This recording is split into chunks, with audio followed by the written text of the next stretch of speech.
Pak Kresna, kita lanjutkan lagi perbincangan kita. Tadi kita sudah membahas bagaimana proyeksi produksi di tahun 2024 ini. Kita tahu bahwa industri CPO ini masih diliputi berbagai tantangan, termasuk dengan adanya kebijakan EUDR nih Pak, yang diperkirakan ini masih menjadi penghambat ekspor CPO di tanah air. Kita tahu bahwa Indonesia dan Malaysia ini kan tengah mengajukan diplomasi ya Pak dengan Komisi Uni Eropa. Bagaimana Gosco Plantation menilai aturan Uni Eropa ini? Aturan European Union Delegated Regulation ini ya, atau EUDR ini, kita semua tahu dah bahwa itu sebetulnya kan semacam aturan yang dibuat untuk memproteksi petani-petani di Union Eropa.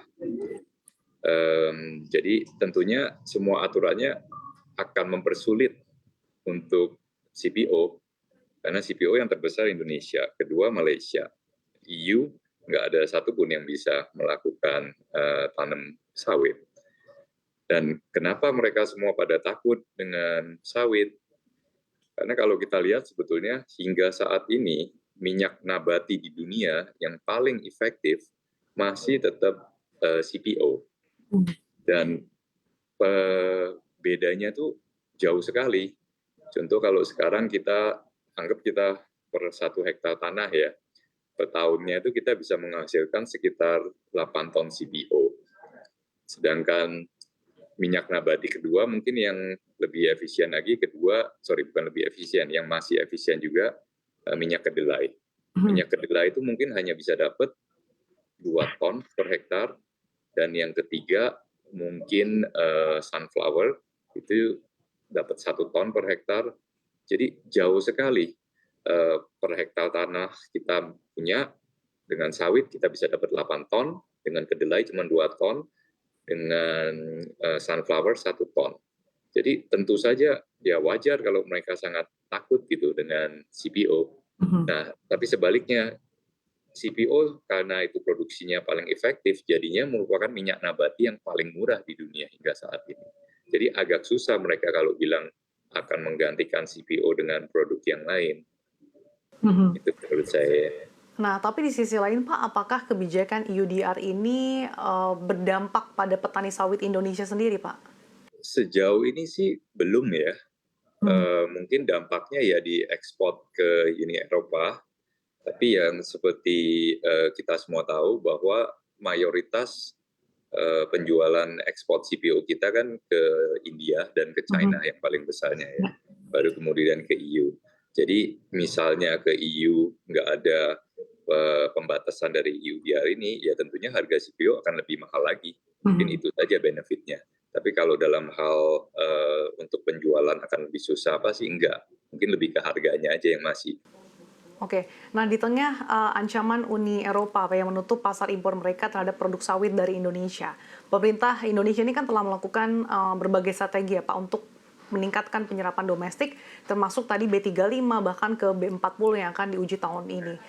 Seperti apa sih Anda melihat keefektifan dari kebijakan ini Pak? Untuk peningkatan dari B35 ke B40 ya, sebetulnya ya sangat efektif ya. Jadi kebutuhan untuk mengabsorb semua CPO bisa banyak masuk di domestik, tentunya akan lebih baik. Jadi Indonesia lebih bisa self-sustain ya, nggak terlalu tergantung kepada ekspor kita. Lalu terkait dengan serapan produk biodiesel di dalam negeri sendiri, sejauh ini trennya seperti apa sih Anda melihatnya Pak? Ini kembali lagi tergantung dari gimana kita bisa memakai biodiesel ini terhadap mesin-mesin, entah mesin mobil, bahkan ada yang pesawat ya belakangan ya. Sebagus apa pengaplikasiannya, teknologinya, apakah bisa dengan memakai biodiesel mesinnya tetap bisa tahan lama. Nah, itu yang saya rasa lebih perlu difokuskan. Karena banyak yang pemilik mobil masih sanksi apakah itu bagus untuk mesin mobilnya atau mesin genset misalnya. Jadi banyak sekali potensinya. Asal itu bisa diterapkan untuk penggunaan biodiesel dan aman untuk mesin, bagus sekali saya rasa masa depannya ini biodiesel ya. Oke, jadi memang masih cukup prospektif ya Pak di tanah air. Pak Krisna, kita tahu bahwa Gosco Plantation ini kan memang tidak melakukan ekspor ya Pak, tapi memang fokus pada penjualan domestik. Tapi yang perlu menjadi perhatian adalah terkait keberlanjutan. Seperti apa sih upaya Gosco dalam menerapkan prinsip keberlanjutan, ataukah mungkin ada sertifikasi seperti yang ditekankan pada kebijakan EUDR, Pak? Kita semua ngikutin standar Indonesia punya ya, itu ISPO. Jadi kebun kita ngikut ISPO. Ada lagi yang namanya RSPO. Jadi kalau RSPO sedikit lebih susah syarat-syaratnya, tetapi harusnya untuk harga di CPO-nya jadi ada premium, ada sekitar berapa persen penambahan gitu.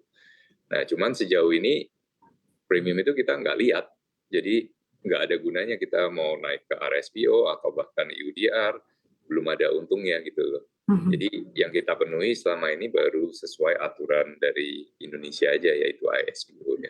Oke, jadi sejauh ini yang dilakukan adalah memang terkait dengan aturan-aturan yang sudah existing yang tadi Anda sebutkan ya Pak ya.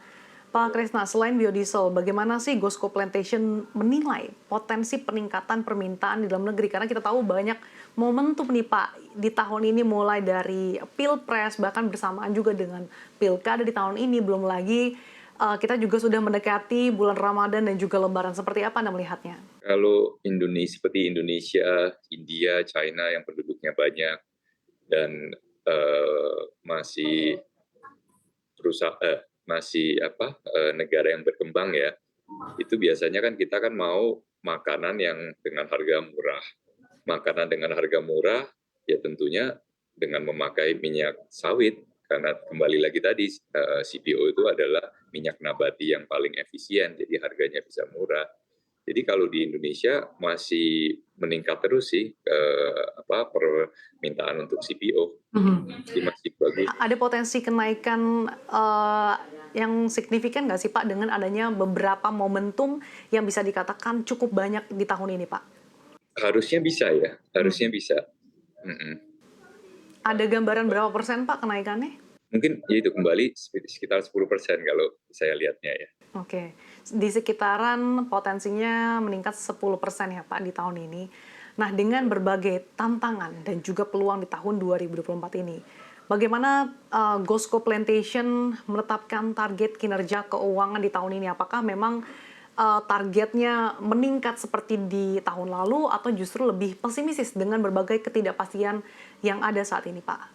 Jadi kalau kita agak simple, karena kalau kita mau lihat target dalam hal laba perusahaan, itu untuk sawit agak susah memprediksinya, karena kembali lagi semua tergantung harganya kan.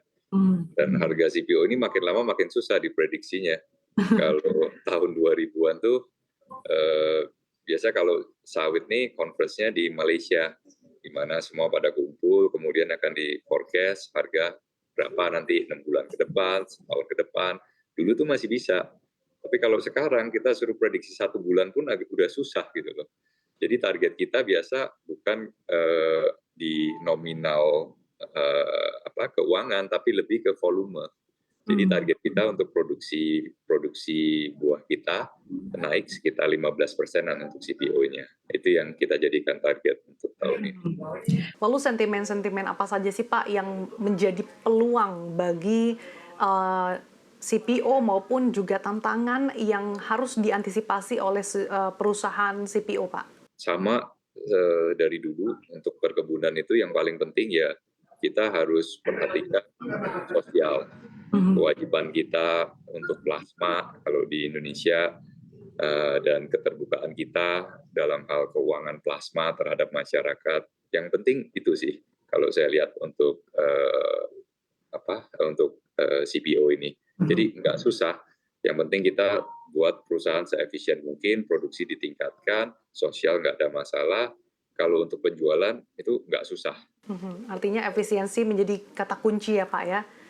Oke, Pak Krisna, untuk tahun ini berapa banyak sih Pak capital expenditure yang dipersiapkan oleh perseroan dan ini akan digunakan untuk apa saja? Apakah ada langkah ekspansi yang akan dilakukan oleh Gosco Plantation di tahun ini Pak? Kita sejauh ini sudah 3 tahun nggak ada melakukan ekspansi, jadi lebih kita melakukan efisiensi peningkatan produksi internal.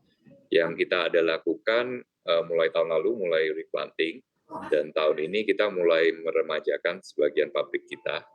Jadi untuk capex tahun ini mungkin sekitar 120-an M ya, yang kebanyakan lebih untuk peremajaan pabrik kita. Lalu mungkin ada aksi korporasi yang akan dilakukan dalam waktu dekat ini Pak di kuartal 1? Belum ada. Oke. Belum ada. Oke, berarti proyeksinya baik di kuartal 1 maupun hingga akhir tahun 2024 kemungkinan tidak ada aksi korporasi yang berarti, tapi lebih ke efisiensi dari operasional perusahaan sendiri ya Pak Krisna ya? Betul. Terima kasih Bapak Krisna Dewantara Gozali selaku Direktur Utama Gosco Plantation atas waktunya. Sehat selalu untuk Anda, Pak Krisna. Terima kasih.